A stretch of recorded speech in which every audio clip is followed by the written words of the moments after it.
มពីផ្អែមហែមអូនហើយនឹងបងអូនบอกមិនដែលឃ្លាតឡើយតើអូននៅទីណាឮបងហៅទេ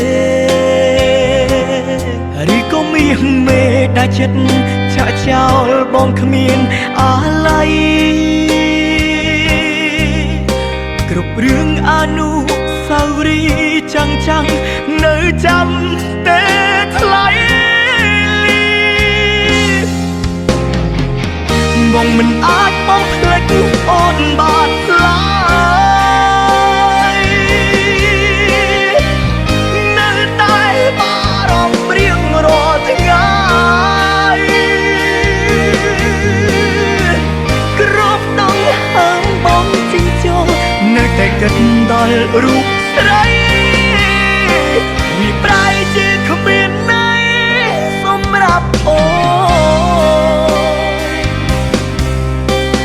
ធ្លាប់តែថ្មើរនេះនិយាយគ្នាសាសមពីផ្អែមហែមអូនហើយនឹងបងអូនบอกមិនដែលឃ្លាតឡើយតើអូននៅទីណាឮបងហៅទេឬក៏មានមេដាច់ចិត្តចាក់ចោលបងគ្មានអាឡ័យគ្រប់រឿងអនុស្សាវរីយ៍ចាំងនៅចាំទេថ្លៃបងមិនអាចបងភ្លេចអូនបានឡើយនៅតែបារម្ភរៀងរាល់ថ្ងៃគ្រប់ដងហើមបងជីងចូលនៅតែគិតដល់រូបស្រីវាប្រែជាគ្មានន័យសម្រាប់អូ